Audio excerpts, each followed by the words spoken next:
नमस्कार दोस्तों, आज की कक्षा में आप सभी का स्वागत है। जैसा कि हम अभी तक संविधान के कुछ बेसिक चीज़ों को जान रहे थे, मेन टॉपिक तो बाद में शुरू होगा। पहले हमको संविधान समझने के लिए जिन चीज़ों की ज़रूरत है जानने की, समझने की, तो हम उनको जानते हैं कि बेसिक चीज़ें क्या हैं जो आगे हमारे लिए काफ़ी ज्ञानवर्धक होगा और हमको समझने में आसानी होगी। तो इन्हीं बेसिक चीज़ों के समझने के क्रम में तो आज हम और कुछ चीज़ों को समझते हैं कि क्या है। तो सबसे पहले आप हेडिंग डालिए, संविधान की व्याख्या। संविधान की व्याख्या।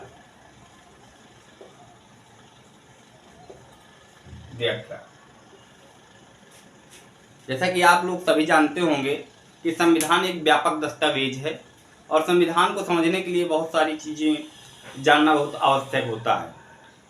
तो हम देखेंगे कि जो भारत के संविधान के निर्माता थे, उनकी सोच क्या थी, उन्होंने अपने संविधान को कैसे सुसज्जित, व्यवस्थित और सुसंगठित प्रस्तुत करने का जो प्रयत्न किया, वो आज काफ़ी हद तक सफल है। जैसे संविधान में बहुत सारी चीज़ें आती हैं और संविधान एक व्यापक दस्तावेज है, तो अगर चीज़ें इधर उधर पड़ी रहें तो उसको समझने में, ढूंढने में बहुत समस्या होती है। जैसे कोई व्यक्ति मकान अपना बनवाता है तो मकान तो बन जाता है, पर अब मकान बड़ा है, अब किसी को कौन सा पता कि किचन क्या है या फिर डाइनिंग रूम क्या है, लिविंग रूम कौन सा है। तो क्या हम लोग क्या करते हैं कि एक उसको नाम दे देते हैं कि भाई ये किचन हो गया, ये डाइनिंग रूम हो गया, ये लिविंग रूम हो गया, या बेड रूम हो गया। इसी प्रकार भारत के संविधान निर्माताओं ने भारत के संविधान को व्यवस्थित, सुसज्जित और सुसंगठित किया कि जो चीज़ें हमको जहाँ चाहिए तो वहाँ मिल जाए। ये नहीं कि जैसे राष्ट्रपति का वेतन है या फिर अन्य न्यायाधीशों के वेतन है तो सभी पदों के साथ में मतलब अलग अलग वेतन मतलब वहीं पे लिखे तो हम अलग अलग उसको ढूंढें तो इसमें ज़्यादा समय जाया होगा। तो इसलिए संविधान निर्माताओं ने संविधान का वर्गीकरण किया। तो आइए जानते हैं कि जो वर्गीकरण है वो किस आधार पर किए गए। तो आइए देखते हैं। तो सबसे पहले देखते हैं कि संविधान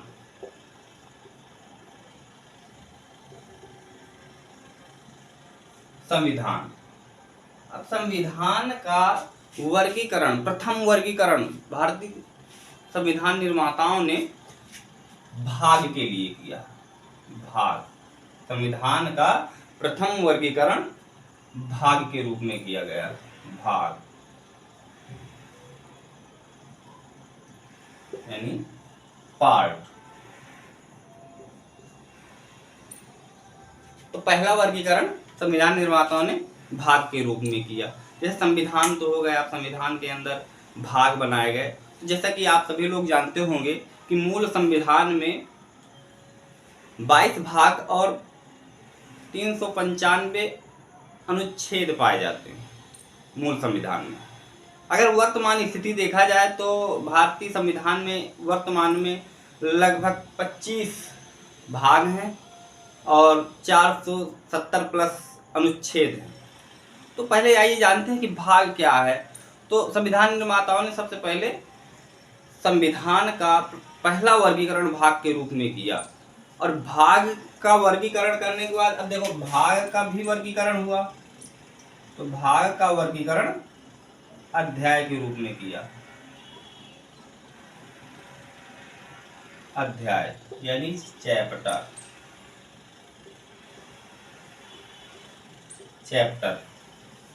के रूप में किया।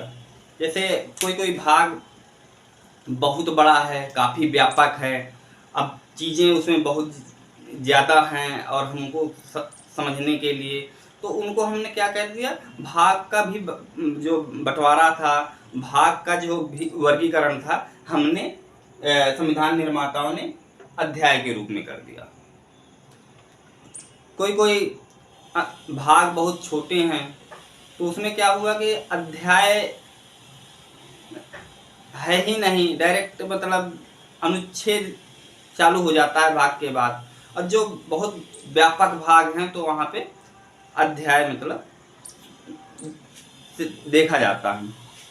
अब अध्याय भी काफ़ी चैप्टर्स बड़े हो जाते हैं, तो उनको समझने के लिए संविधान निर्माताओं ने इसका अध्याय का वर्गीकरण किया अनुच्छेद में।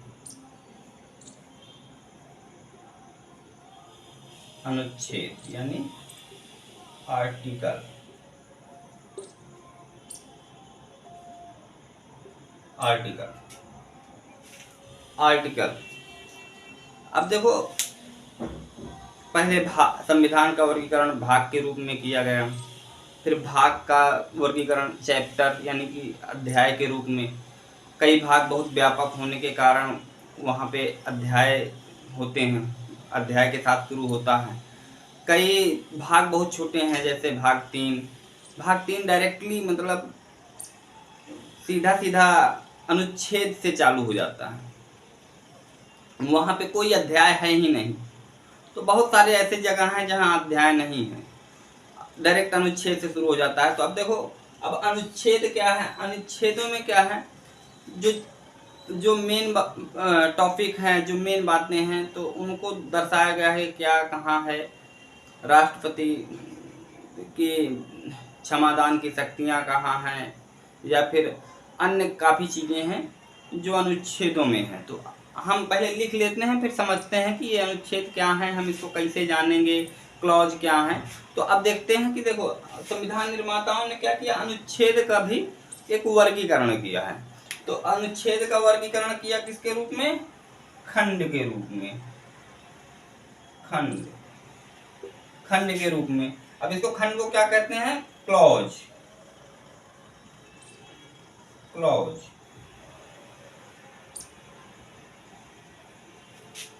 क्लॉज अब खंड का भी एक वर्गीकरण हुआ, उपखंड।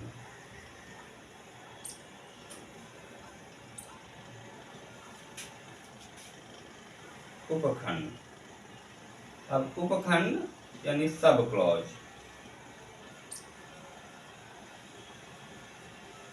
सब क्लॉज तो कितने रूपों में देखो विभक्त है हमारा संविधान। संविधान पहला वर्गीकरण भाग के रूप में विभक्त है, भाग को अध्याय के रूप में विभक्त किया गया, अध्याय अनुच्छेद, फिर अध्याय के नीचे अनुच्छेद, अनुच्छेद के बाद हमने खंड बनाया, और खंड के बाद उपखंड। तो अब देखते हैं, जैसे हमको लिखना पड़े इसको, तो मतलब अनुच्छेद, खंड, इसको कैसे समझेंगे। तो देखो, जैसे हाँ, आर्टिकल, अनुच्छेद, अनुच्छेद 39। अब अनुच्छेद 39, अब ये ऐसे लिखा है,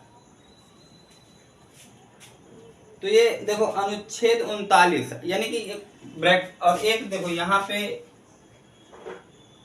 39 ए, ये है।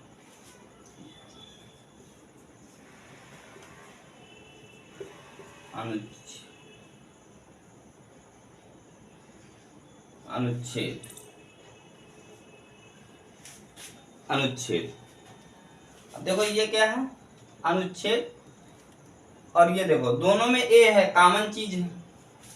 अब लोग अगर समझेंगे तो यही समझ लेंगे कि ये भी अनुच्छेद 39 ए है और ये भी अनुच्छेद 39 ए है। बहुत सारे लोग गलती करते हैं, तो इसको देखते हैं। देखो, अब जैसे इसका है 39 बी, 39 सी, 39 डी, 39 ई, 39 एफ, ऐसे करके। अब देखो, अब यहाँ पे चीजें लिखी हैं ये, ठीक, 39 ए। अब हमको ये समझना है, ये कैपिटल लेटर का मामला नहीं है, कैपिटल लेटर से हमको इसमें कोई लेना देना नहीं। तो हमको समझना क्या है कि देखो 39 ए है और यहाँ भी 39 ए है, तो हमको देखना क्या है, अलग क्या है, एक यूनिक चीज क्या है। तो यूनिक है कि भाई ये ब्रैकेट से बाहर है और ये ब्रैकेट से ब्रैकेट के अंदर है।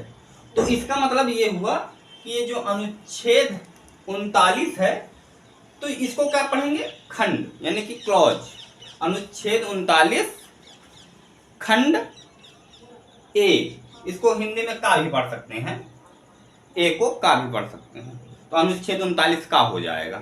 तो अब देखो, जानते हैं कि अनुच्छेद 39 तो यहां है, अब इसका खंड यानी कि आर्टिकल 39 क्लॉज ए ये है। अब यहां तक देखो 39A 39B, तो इसको यही पढ़ेंगे कि article 39A, article 39B, article 39C, article 39D और आर्टिकल 39E, आर्टिकल 39F।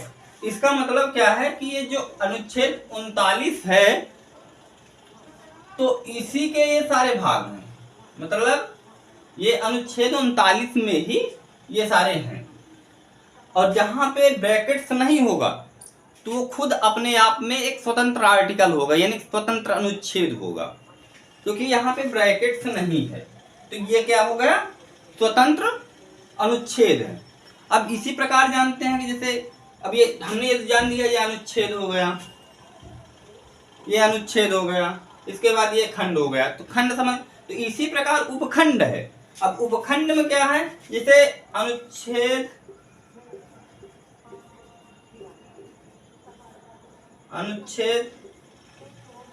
19 खंड 1 और ये उपखंड ए। अब देखो, अब यहाँ पे दो ब्रैकेट्स हैं, हमको देखना है कि जहां पर दो ब्रैकेट्स हैं तो उसको हम इस प्रकार पढ़ेंगे, अनुच्छेद खंड 1 उपखंड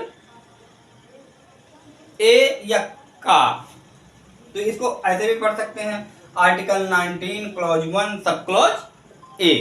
तो हम इस तरह समझेंगे इसको। ये खंड, उपखंड और अनुच्छेद के बारे में हमने जाना, इसमें क्या है। और इसको देखो, एक डायग्राम हम बनाते हैं, डायग्राम के माध्यम से समझते हैं।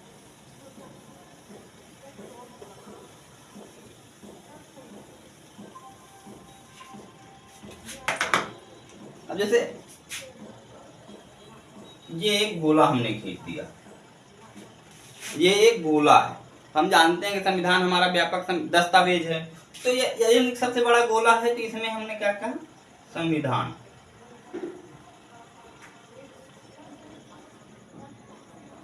ये संविधान हो गया। अब इसके अंदर एक और गोला, तो ये क्या हो गया? पार्ट यानी भाग।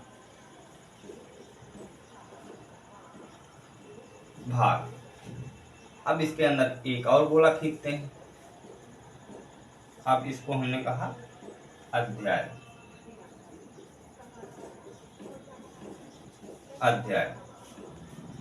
अब इसके अंदर एक और गोला, ये होगा अनुच्छेद।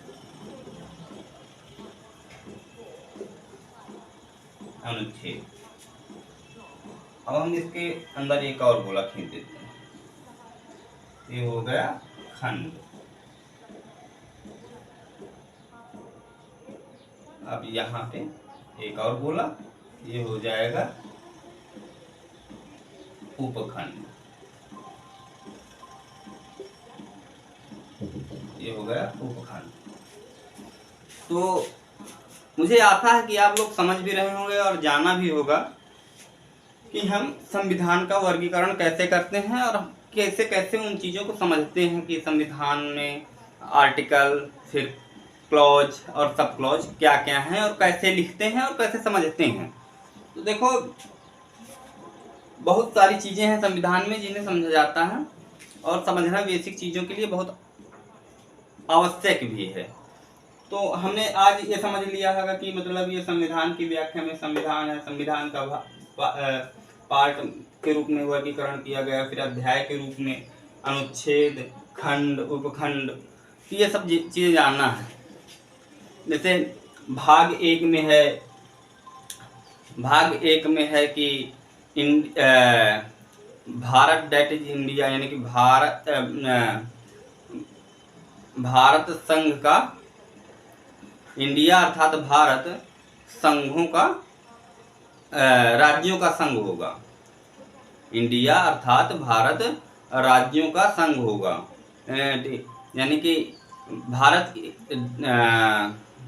भारत जो होगा तो वो राज्यों का संघ होगा, यानी कि यूनियन ऑफ स्टेट।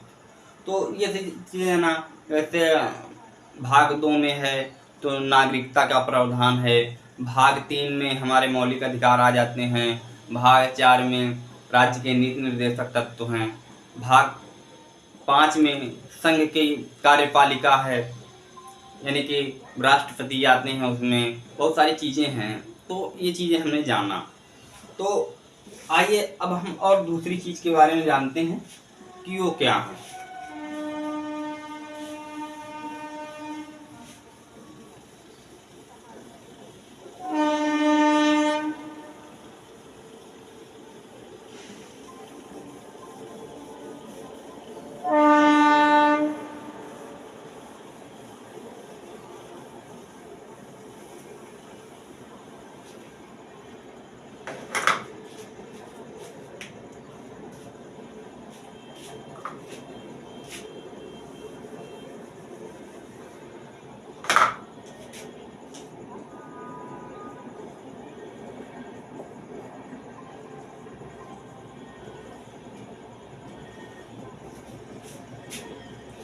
अब देखते हैं संविधान का परिचय, यानी कि संविधान में क्या और चीज़ें हैं और क्या बारीकियां हैं, मतलब संविधान निर्माताओं ने और क्या क्या की संविधान के प्रति अपने सोचा है। तो अब देखो, इसका वर्गीकरण हम 3 भागों में करते हैं। पहला वर्गीकरण हम करते हैं संविधान का दर्शन। संविधान का दर्शन और समझते हैं कि सरकार का गठन कैसे होता है और क्या है सरकार का गठन, और यहाँ पे हम अंत में विधि।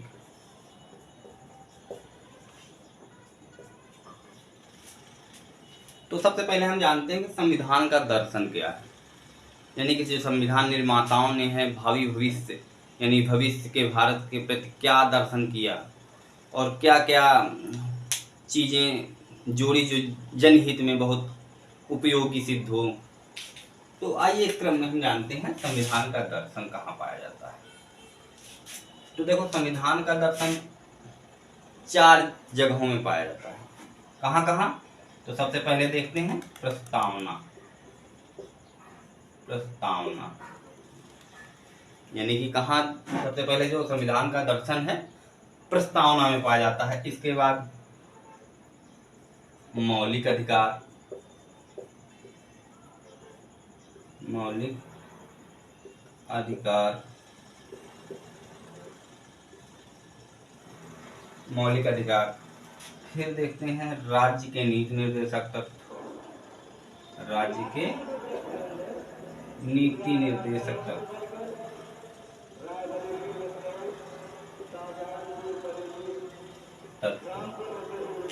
और अंत में मौलिक कर्तव्य।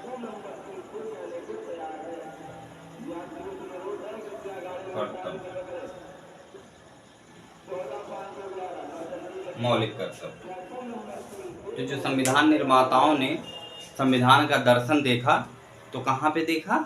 प्रस्तावना में, मौलिक अधिकार में, राज्य के नीति निर्देशक तत्वों में और मौलिक कर्तव्यों में। तो देखो, अगर कहीं पे क्वेश्चंस आते हैं और देखते हैं कि ये हमारे विकल्प के तौर पे चारों चीज़ें मौजूद हैं और यहाँ पे ये ए बी सी और डी करके, मतलब यही सब क्वेश्चन आ गया और यहाँ पे क्या है, एक ई ऑप्शन है और यहाँ पे दिखा दिया सभी। तो अब देखो, अब जब यहाँ सभी है तो अब हम लोगों को टिक क्या करना है, संविधान का दर्शन कहाँ पाया जाता है, तो ऑफकोर्स ये सभी में पाया जाता है।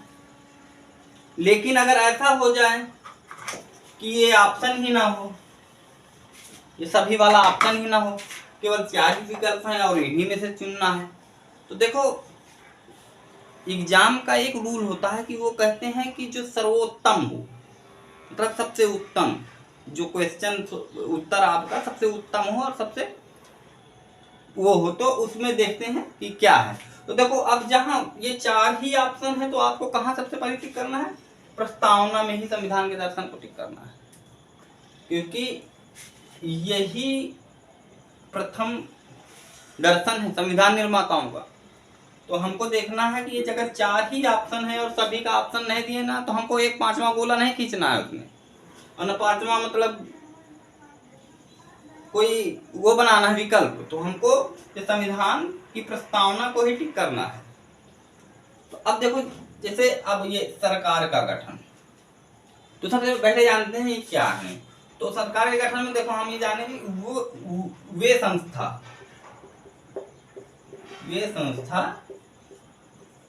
जो शासन चलाने का कार्य करती है,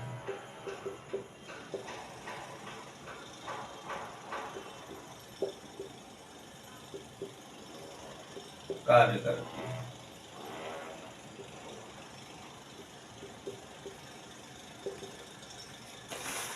करती है। अब देखो सरकार वो संस्था है जो शासन चलाने का कार्य करती है। तो अब देखो ये 3 प्रकार के हैं, इनको 3 मतलब इसके सरकार के 3 अंग हैं, सरकार के 3 अंग हैं, 3 अंग है। अब सभी लोग जान रहे होंगे कि 3 अंग कौन है, तो देखते हैं 3 अंग कौन से हैं। देखो पहला है विधायिका,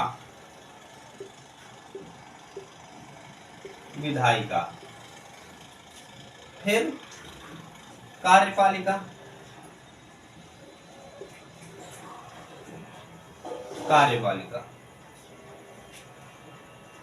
और अंत में है न्यायपालिका।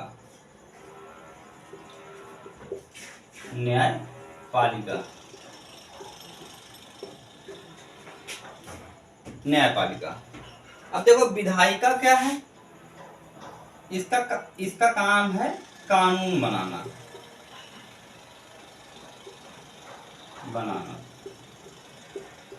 विधायिका क्या करती है, कानून बनाती है।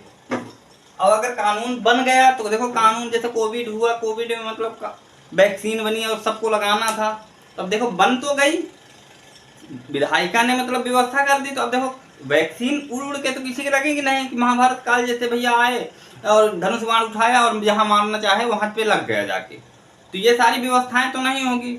अब इसका क्रियान्वयन करवाना है, यानी कि जो जमीनी स्तर पे है वहां पे हम उस कार्य को मतलब फिजिकली रूप से मतलब कर सकें। तो अब इसको जो देखो तो कानून तो बन गया, जैसे वैक्सीन तो आ गई, अब उसका क्रियान्वयन कैसे होगा, तो देखो ये जो कार्यपालिका है हमारी, तो ये कानून लागू करने का कार्य करती है, कानून लागू करवाने का कार्य करती है। ठीक, तो अब ये रही बात ये न्यायपालिका की। तो न्यायपालिका देखो जैसे आपस में कई लोगों ने विवाद कर दिया, या फाइनेंशियली विवाद हो गया, किसी के उत्तराधिकार का मामला आ गया, या फिर कोई अधिकारी भ्रष्ट है, घूस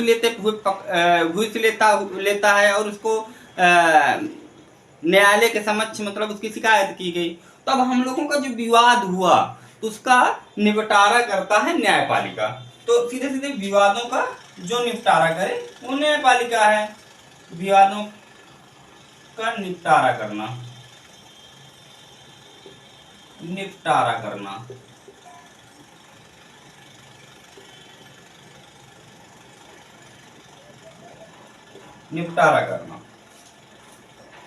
देखो ये हो गया विवादों का निपटारा करना। अब और चीजें समझते हैं कि और क्या क्या चीजें हैं और क्या क्या कौन सी चीजें कार्य करती हैं। तो देखो हम सबसे पहले जानेंगे कि कार्यपालिका। देखो कार्यपालिका 2 प्रकार की है, यानी कि अब यहाँ पे आ देते हैं, फिर लिखते हैं, क्योंकि हमारे पास जगह कम है और हमको और काफ़ी चीज़ें जानना है। जैसे कार्यपालिका आ गई, कार्यपालिका, ये कार्यपालिका। अब देखो कार्यपालिका का हम दो रूपों में वर्गीकरण कर दें। एक है अस्थायी कार्यपालिका, यानी कि यहाँ देखो, यहाँ से हम शुरू करते हैं, यानी कि राजनीतिक कार्यपालिका, राजनीतिक कार्यपालिका, कार्यपालिका। और ये हो गई नौकरशाही कार्यपालिका, शाही कार्यपालिका।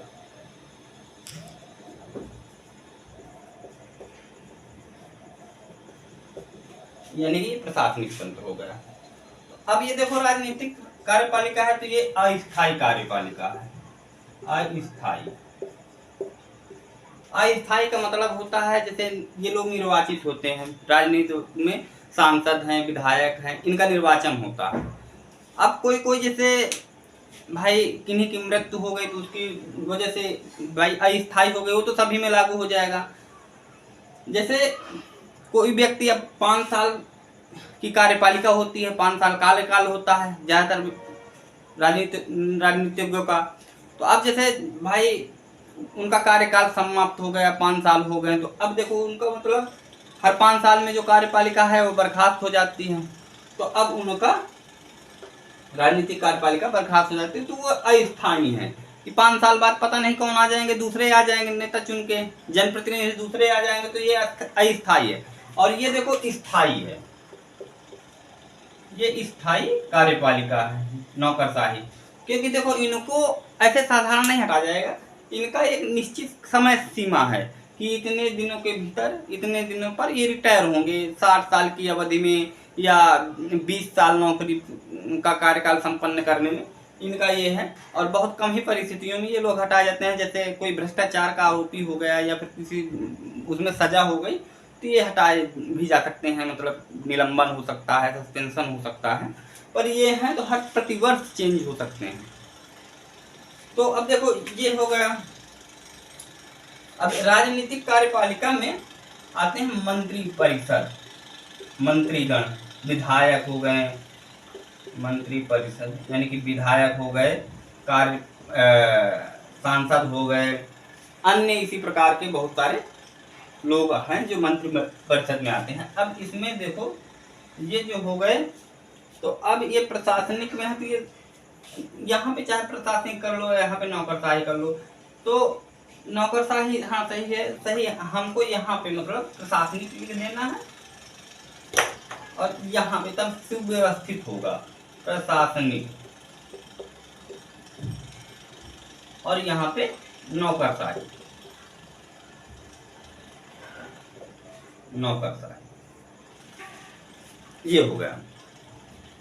तो अब देखते हैं एक एक करके हम समझते हैं कि कार्यपालिका, न्यायपालिका और विधायिका क्या क्या है, हम एक तरफ से समझते हैं। तो हम पहले सबसे पहले अब ये ब्लैक बोर्ड, हमको ये बोर्ड से सारी चीज़ें हटाना पड़ेगा क्योंकि हमारे पास स्पेस बहुत कम है। तो सबसे पहले हम हटा देते हैं इसको।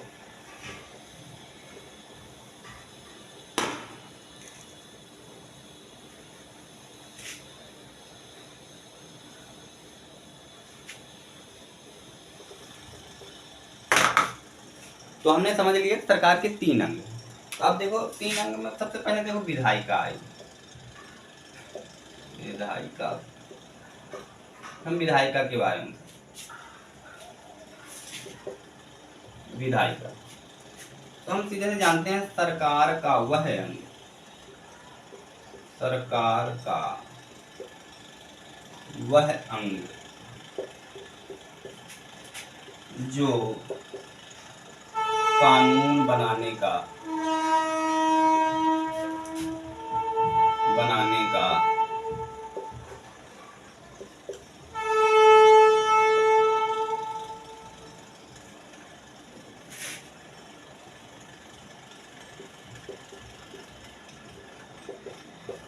जो कानून बनाने का कार्य करती है। अब इसी प्रकार देखते हैं कार्यपालिका। कार्यपालिका, अब कार्यपालिका में देखते हैं तो हम इसकी परिभाषा लिखते हैं, सरकार का वह अंग जो कानून लागू करने का कार्य करती है।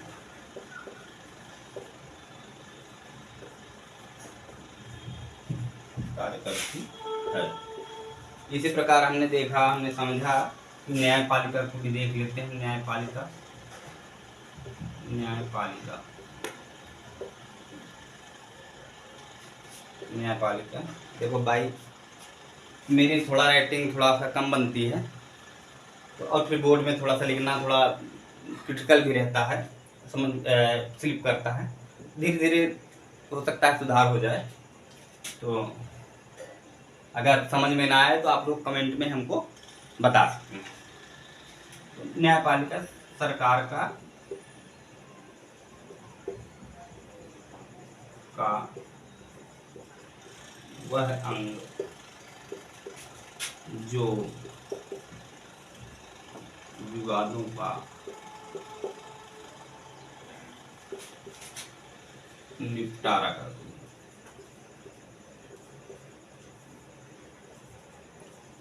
निपटारा करती है। तो हमने जान लिया। जैसे अब इसमें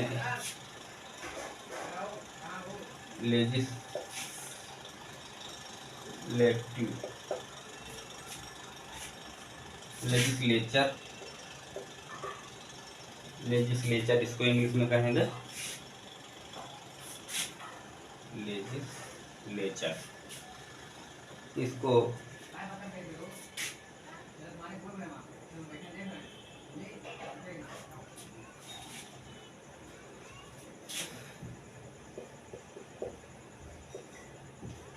और न्यायपालिका को कहेंगे जुडिशरी। जुडिशरी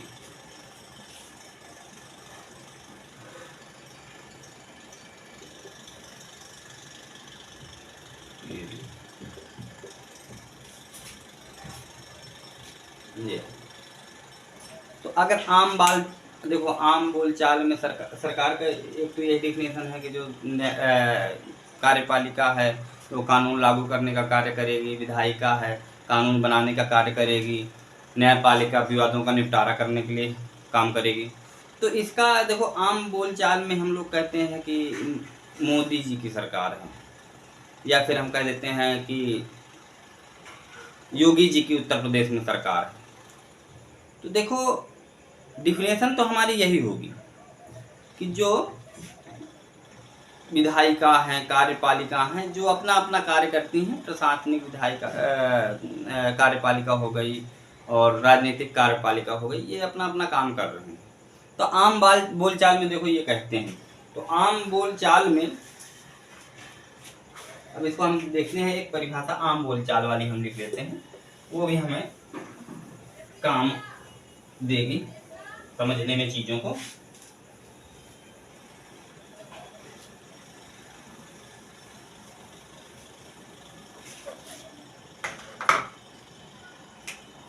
देखो आम बोलचाल की भाषा में, बोलचाल की भाषा में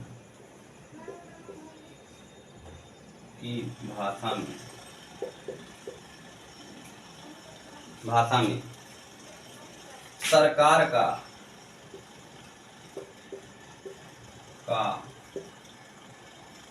सीमित अर्थ लिया गया है।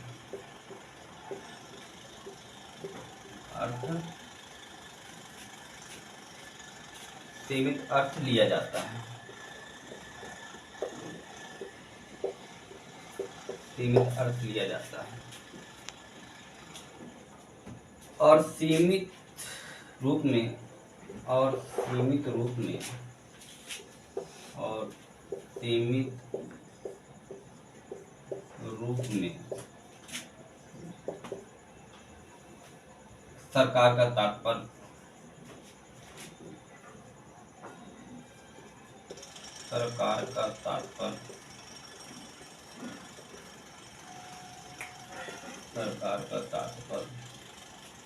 मंत्रिपरिषद से हो जाता है, मंत्रि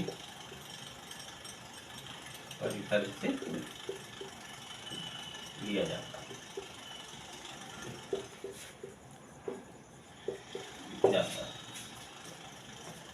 तो आज हमने बहुत सारी चीज़ें समझी हैं, तो आज की क्लास में हम इतना ही रखते हैं। तो दोस्तों, अगर वीडियो अच्छी लगे और ज्ञानवर्धक हो तो आप लोग चैनल को सब्सक्राइब करिएगा, लाइक करिएगा और कमेंट करिएगा। और जो त्रुटियां समझ में आए और जिन चीज़ों में सुधार की आवश्यकता है तो आप हमें सुझाव कमेंट के माध्यम से दे सकते हैं, जिसे हम सुधारने का प्रयत्न करेंगे।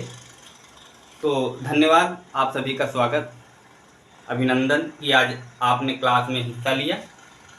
तो हम कल मिलते हैं एक नई क्लास और नए टॉपिक के साथ। अभी देखो हम लोग क्या समझेंगे, सीधे सीधे हम अभी संविधान की बेसिक चीज़ें समझ रहे हैं। मेन टॉपिक तो हमारा आगे आएगा, पर हमको संविधान समझने के लिए हमको उसके बेसिक चीज़ों को समझना बहुत ज़रूरी है। तो जैसे हम बेसिक चीज़ें समझ जाएंगे तो हम अपने मेन टॉपिक, मेन राज्य व्यवस्था की ओर चलेंगे और अच्छे से समझेंगे। और जो आपके अंदर कन्फ्यूजन होगा, मैं पूरे कन्फ्यूजन को दूर करूंगा एक एक करके। और अगर कोई चीज़ समझ नहीं आ रही तो आप कमेंट के माध्यम से पूछ सकते हैं, बता सकते हैं, मैं उसका रिप्लाई ज़रूर करूंगा। तो ठीक है दोस्तों, आज के लिए बस इतना ही। धन्यवाद।